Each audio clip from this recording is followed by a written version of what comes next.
Hey guys, it's Lion here with HobbiesofaMan. Once again, today we're doing another Dark Knights of Steel review. We're looking at issue number 4. And here we have Jay Kristoff and Tirso working on the main story, with Tom Taylor and Riccardo Federici working on the backup story. And they're both really good, actually. So let's keep going here with the review for the main story first, and then we'll do the Heir to the Sea at the end, right? So the team arrives at Slan Rosslow's. It's overrun by zombies. Apparently this was kind of the start of whatever this, darkness, lack of color in the world is. We have a little bit of fun kind of banter between Bruce and Slade as they're fighting against all of these zombies, right? And then we get explained to us how this happened. Apparently, there used to be this king who rose to power. He was really good and powerful, and he had this wizard character named Victor Fries, so, Mr. Freeze. Victor Freeze had a wife that he really loved, but the king was actually cheating. What's it called?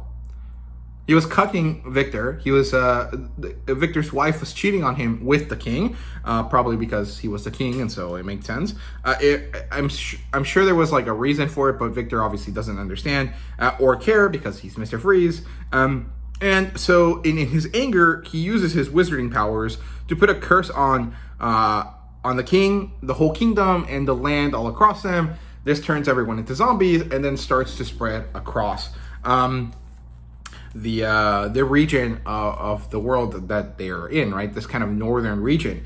And so this is why this stuff is the way it is, and why Slan Rosslow's is full of zombies, right? Yeah, it was pretty good. I actually enjoyed this bit a lot because it finally explains what's going on, and it helps us understand, and it brings some level of connection between all of these characters, and the fact that Bruce is here and Victor Freeze is as well is pretty cool, right? So yeah, it turns out that Bruce is tired. Being in this land means that the sunlight doesn't actually hit him, and so his powers weaken over time, and he's been away from the sun for too long, and so he needs to leave because he's starting to get hurt pretty badly, and he doesn't really want to leave because he doesn't think it's correct to join these guys on their journey and then bow out halfway through. But Alec tells him, you're already a hero. You don't have to do this with us. Just go back home. It's time for you to return, right? And so he does. Because there was this big attack, Bruce was deeply hurt, and he can't go on anymore. So he has to turn back whether he wants to or not. But Alec telling him, he's a hero, that it's fine, helps him, feel better about leaving. Alec and Slade keep going. They make it to an outpost, and Alec and Slade talk about his powers, where he got them, and what happened here. And basically, it turns out that his family was killed. He escaped into a swamp that he wasn't supposed to get to, and then when he got there, he was absorbed by the green, and so the green gave him powers to help him along his journey, right? And he is tasked to bring color back to this region of the world, I'm guessing. Then we see that Slade's daughter and Killer Frost come back. They toss Slade out of the outpost window, so he falls to his death, presumably, and the boy is taken. And then we arrive at Gillenhelm, where we see that Victor and Solomon Grundy, I think is his name, talk about the invaders, and this is where the story ends. And we don't really know what's going to happen next, but the story is close to finishing because I think there's only one issue left in the series. I think it's a 5-issue series. It should be 6. I'm pretty sure that's what it should be, but I think that they've been moving away from the 6-issue arc, right? So I think it'll be 5. Don't quote me on that. I'm not really sure. But that's the ending of the main story. In Heir to the Sea, we get to see that Orvax and Black Manta talk, and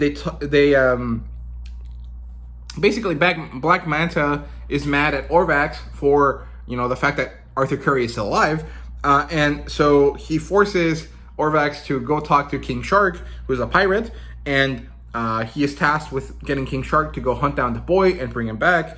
And then we move on to the Kents, who see that the boy is sad at the fact that he has damaged his family's reputation, and that it's time for them to go.